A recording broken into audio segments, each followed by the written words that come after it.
क्या प्रमुख ऐसे मुद्दे हैं बनी के खास तौर पर इसमें मौजूदा दौर में, और ऐसे में बात इस पर भी कर लेते हैं कि जिस तरह से अक्सर हमने देखा कि इलेक्शन के समय कई सारे वादे इन्होंने लोगों के साथ किए, प्रमुखता से मुद्दों को उठाने की इन्होंने बात की थी लोगों के साथ, और आए दिन हम देखते हैं कि लोगों के बीच में पूरी तरह से गायब नजर आते हैं। क्या एक लीडर को उसी समय आना चाहिए कि जब इलेक्शन का समय हो, या फिर उसके बाद भी कोई खबर लोगों की लेनी चाहिए? जिस तरह से लगातार बनी की कई सारी समस्याओं पर लोग अपनी बात को रख रहे हैं। मेरे साथ इसमें मौजूद हैं social activist master Gauri Shankar ji, जिन्होंने डेमोक्रेटिक प्रोग्रेसिव आजाद पार्टी के मैंडेट से बनी विधानसभा क्षेत्र से एमएलए की इलेक्शन लड़ी थी। मास्टर साहब, सिर्फ इलेक्शन के समय ही आना होता है या उसके बाद भी कहीं नजर आना होता है जमीनी सतह पर? लोगों की समस्या भी काफी हैं और काफी सारे वादे, काफी सारे आपने बहुत सारे जो सपने ख्वाब दिखाए थे लोगों की, किस तरह से उनके बीच में खड़े रहेंगे मुश्किल वक्त में। क्रिश साहब, सबसे पहले आपको और आपके व्यूअर्स को सबको नमस्कार। काफी अच्छी बात आपने शुरू की है कि क्या पॉलिटिशियन को इलेक्शन के टाइम ही लोगों में जाना चाहिए या उसके बाद भी लोगों के बीच में रहना चाहिए। सबसे पहले मैं आपके इस सवाल को इसका जवाब देना मुनासिब समझूंगा। देखिए, इलेक्शन के टाइम लोगों के साथ कमिटमेंट्स होती हैं, वादे होते हैं, लोगों से उनकी समस्याओं का निपटारा करने के लिए एक पॉलिटिशियन को हर वक्त उनके साथ रहना चाहिए। और इलेक्शन के टाइम हर आदमी अपना अपना मैनिफेस्टो देता है, अपना अपना व्यू देता है कि ये मैं इस तरह से आप लोगों को सर्व करूंगा, सर्विस दूंगा। इसी तरह से मैंने भी ऐसा ही किया। और जब लोगों को उस वक्त डिसाइड करना होता है कि कौन हमारी समस्याओं का निपटारा कर सकता है, कौन जो है हमारे लिए बेहतर है, हमारी जो हारे हुए कैंडिडेट ने जो लोगों के सामने ख्वाब दिखाए होते हैं, उनको तो लोगों ने इलेक्शन के टाइम वोट दे करके रिजेक्ट कर दिया होता है कि आप पे हम आपसे नहीं बल्कि अपनी समस्याओं का निपटारा हम दूसरे कैंडिडेट से करवाना मुनासिब समझते हैं, जो नेचुरली वही जीतता है। और जब जीत जाता है कैंडिडेट, तो उसके बाद जो हारा हुआ कैंडिडेट होता है उसकी ये ड्यूटी बनती है कि उस मैंडेट का सम्मान करे, उसका आदर करे, जो लोगों ने जिस कैंडिडेट को वोट दिया है और जिसने इलेक्शन जीता है। अगर हम जीते हुए कैंडिडेट से इस तरह से बर्ताव करें कि अपना सियासी दुश्मन समझ करके, तो नेचुरली जितने लोगों ने उनको वोट किया होता है उनका अपमान, उनकी इंसल्ट उसमें मैं समझता हूं। तो लोगों की जो मैंडेट होता है उसका सम्मान करते हुए हम विधायक का सम्मान करते हैं। और रही लोगों की समस्याओं की बात, तो समस्या मैं उस वक्त तक, चाहे वो विधायक हमारे मौजूदा विधायक हैं या एमपी हैं, उनके खिलाफ बोलना शुरू करूं, उससे पहले मुझे ये चाहिए कि क्या लोग सेटिस्फाइड हैं किसी मसले में या लोगों की समस्याएं हैं। मुझे लगता है कि मेरी ड्यूटी इतनी है कि अगर लोग किसी बात से अनसेटिस्फाइड हैं, लोगों को अगर अच्छा नहीं लग रहा है, लोगों की समस्याएं जो हैं उनका निपटारा नहीं हो रहा है, और जो बात मेरे तक पहुंचती है अगर उसको मैं बाहर ना निकालूं, इट मीन्स मैं इनजस्टिस कर रहा हूं। अगर लोग सेटिस्फाइड हों और मैं अपने तौर पे ही बातें करता रहूं या अपने तौर पे ही मुद्दे बनाता रहूं, तो मुझे लगता है कि लोगों के साथ वो बेइंसाफी होगी। अब कुछ बातें सामने आ रही हैं, जिस तरह से लोग बातें करते हैं, लोग कुछ मुद्दों को निकाल रहे हैं कि ये मुद्दे हैं।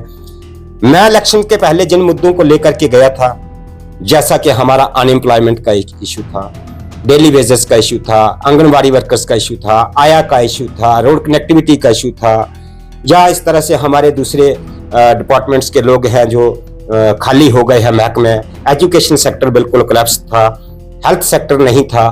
तो ये सारी चीजें ये मुझे लगता था कि ये होनी चाहिए, तो मैं इन मुद्दों को लेकर के गया था।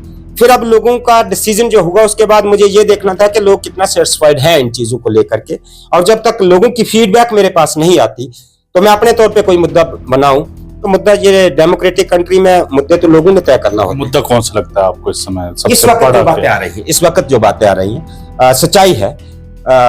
सबसे पहले तो मैं एक चीज बता दूं कि जो भी पॉलिटिशियन है, जो भी सियासी लोग होते हैं, मुझे मेरे सब खास है, मुझे किसी से कोई एलर्जी नहीं, किसी से कोई प्रॉब्लम नहीं है, सबके साथ मेरे अच्छे लिंक्स हैं, अच्छे ताल्लुकात हैं। रही मुद्दों की बात, क्या मुद्दे क्या दिख रहे हैं और लोग जो मुद्दों की फीडबैक दे रहे हैं। सबसे पहले जो मुद्दा है इस वक्त जो एजुकेशन सेक्टर है, एजुकेशन सेक्टर जो हमारे भविष्य है, हमारा फ्यूचर है। हम कहते हैं कि ये बच्चे जहाँ कहीं भी हम जाते हैं, हम कहते हैं ये हमारे इलाके का फ्यूचर है, भविष्य है। तो मुझे लगता है कि एजुकेशन में बहुत बुरी हालत है। स्कूल में, किसी भी स्कूल में जाओ आप, स्टाफ नहीं है, पूरा स्टाफ नहीं है, और ऊपर से इतना दबाव है कि हर रोज एक टीचर को कोई ना कोई इंफॉर्मेशन देनी है नई पॉलिसी के तहत, बट उस तरह का ना इंफ्रास्ट्रक्चर है और ना उस तरह का स्टाफ है। और हमारा आने वाला टाइम जो है ये बहुत मुश्किल हो जाएगा। मुझे लगता है कि वक्त ऐसा आने वाला है कि हमारे बच्चे 10th में पहुंचे हुए बच्चे या 12th किए हुए बच्चे जो हम एक एप्लीकेशन तक ना लिख पाएंगे, उस वक्त हमारे पास कोई चारा ना होगा, कोई इलाज ना होगा। इसलिए इस वक्त जो है वो एजुकेशन सेक्टर पर सबसे पहले ध्यान देने की जरूरत है। ये मेरी मास्टर साहब जहाँ पे रोकना चाहूंगा आपको, बहुत बड़ी बात कह रही हैं कि आने वाले समय ऐसा ना हो कि जो हालत आपने बताई कि 10th या मैट्रिक या +2 करने के बाद बच्चा एक एप्लीकेशन लिख पाए, एक चिंता आपने जाहिर की, लेकिन इस चिंता को कितनी प्रमुखता से आपने इस मुद्दे को उठाया, अभी तक सवाल ये है। जी, मैं उसी का जवाब देना। और जब भी अक्सर हम आपसे बात करते हैं, बहुत सियानी बात आप करते हैं, इसमें कोई शक व शोबा नहीं है, लेकिन सवाल यहाँ पर यह भी है कि जब एक विधायक जीतता है, कोई भी नेता जीतता है, वो सबका नेता जी, जब वो हार जाता है जी, और उसको लोग नहीं चाहते हैं, नहीं पसंद करते हैं या वोट नहीं देते हैं, लेकिन जिन लोगों ने उनको वोट दिया होता है उन लोगों की कितनी बात एक लीडर रखता है, सवाल यहाँ में जी, बिल्कुल उसी बात पे मैं आ रहा था। मेरे पास जो भी कोई मुद्दा आता है या जो भी पब्लिक की ग्रीवेंसेस होती हैं, उनको एड्रेस करने की मैं भरपूर कोशिश करता हूं, और जिन्होंने भी मेरे साथ कांटेक्ट किया वो ये नहीं कह सकते कि मैंने कोशिश नहीं की।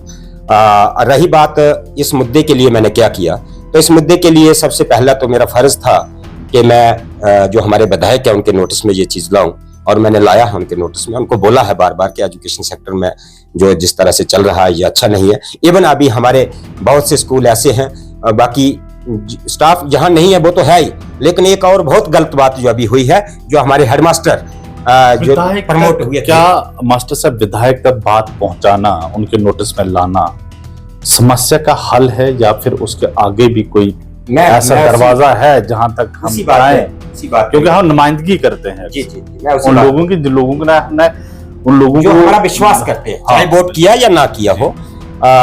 वोट मैं उन लोगों के साथ ही नहीं हूं सिर्फ जिन्होंने वोट किया है। मुझे लोग बहुत चाहते हैं, बहुत विश्वास करते हैं, तो मैं मुद्दों को इस तरह से पेश करना चाहता हूं कि ये जो हमारा एजुकेशन सेक्टर है इसके बारे में पहले सबसे पहले बात करना वहां जरूरी था। और साथ में ये जो आपने जिक्र किया, तो मैं हेडमास्टर की बात कर रहा था कि हमारे इतने स्कूल अभी विदाउट हेडमास्टर यहाँ काम चला रहे हैं, और हमारे इस वक्त जो प्रमोट हुए हैं मास्टर्स, जो हेडमास्टर बने हैं, उनको फर फ्लंग एरियाज में भेज दिया गया है। एक दो ही कहीं जो हमारा मुनासिब एडजस्टमेंट यहाँ जिनकी हो पाई होगी, बाकी सब जो है वो आउट ऑफ जोन, यहाँ वैकेंसीज होते हुए भी। तो ये भी मैंने उनसे डिस्कस किया था और उन्होंने आश्वासन दिया था विधायक ने कि कुछ दिन के अंदर ये हो जाएगा। अब देखते हैं होता है या नहीं। रही बात कि क्या वहां तक ही पहुंचाना जरूरी है या नहीं, देखिए पूरे देश में बहुत सी जगहों पे मैं देख रहा हूं कि Gen Z and alpha Z alpha जो बच्चे हैं, जो ये चला हुआ है पूरे देश में, यहाँ स्कूल में स्टाफ नहीं है, यहाँ स्कूल में फैसिलिटीज नहीं है, उसके लिए बच्चे आगे निकल रहे हैं, हर जगह निकल रहे हैं। और मैं चाहता हूं कि ऐसे हालात हमारे इलाका में ना बने। मैं विधायक से भी और एजुकेशन मिनिस्टर सकीना इत्तू से भी आपके माध्यम से अपील करना चाहता हूं कि इस तरह के हालात ना बने कि इंतजार करते करते, जैसा कि मैं पहले भी कहा करता हूं कि एक साल निकल गया, दूसरा साल निकल गया, एजुकेशन सेक्टर पर ध्यान देना पड़ेगा। और अगर इसके लिए लड़ाई कैसे लड़ी जाएगी, क्योंकि सिर्फ मीडिया में बात करना कोई समाधान नहीं है, विधायक तक बात पहुंचाना संविधान नहीं।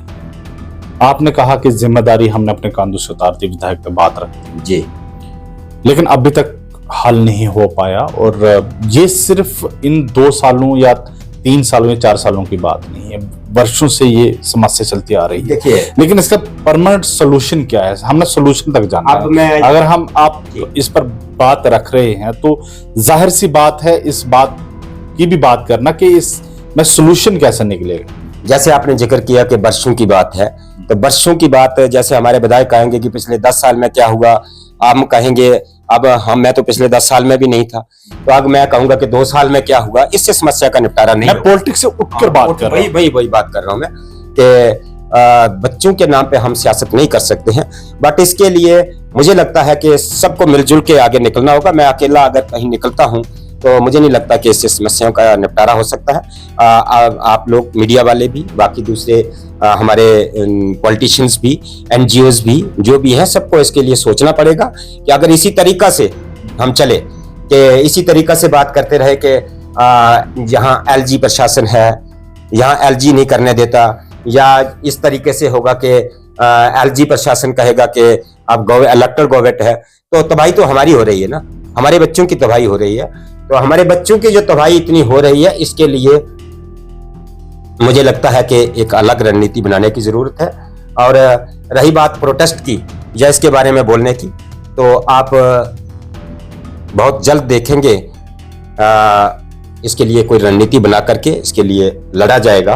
और मैं नहीं चाहता कि ऐसे हालात हमारे बने, इस तरह से बने, बट अगर इसी तरह का रहा और इस तरह से बच्चों के भविष्य के साथ खेला गया तो फिर नेचुरली इसके लिए कुछ ना कुछ करना पड़ेगा।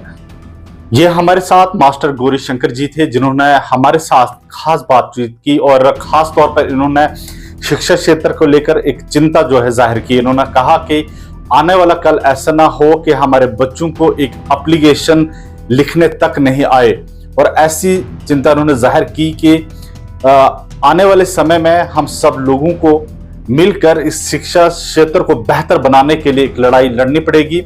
और खास तौर पर मैं अगर बात करूं शिक्षा क्षेत्र की, तो जिस तरह से कहते हैं कि एजुकेशन ही एक ऐसा मात्र जरिया है जिससे हम एक आने वाली नस्ल को या खुद को या अपने बच्चों को बेहतर शहरी और समाज में एक बेहतर इंसान बना सकते हैं, वो सिर्फ और सिर्फ एजुकेशन ही है। अगर एजुकेशन सिस्टम ही खराब हो तो यकीन जाने ना वो बच्चा एक अच्छा शहरी, अच्छा इंसान, अच्छा बेटा और अच्छी बेटी नहीं बन पाएगी जब एजुकेशन सिस्टम ही खराब हो।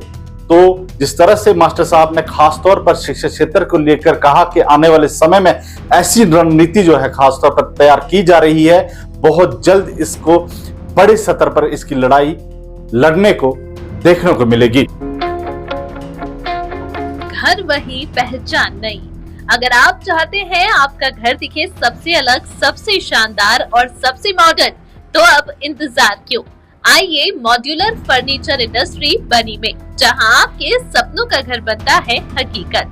Stylish modular kitchen, luxury wardrobe, premium UV high class furniture, हर कमरे के लिए शानदार डिजाइन, कम जगह हो या बड़ा घर, हर कोने को देंगे शानदार लुक और स्मार्ट फिनिश, बेहतरीन क्वालिटी, मजबूत मटेरियल और सही दाम। आज ही विजिट करें और अपने घर को दें नया अंदाज।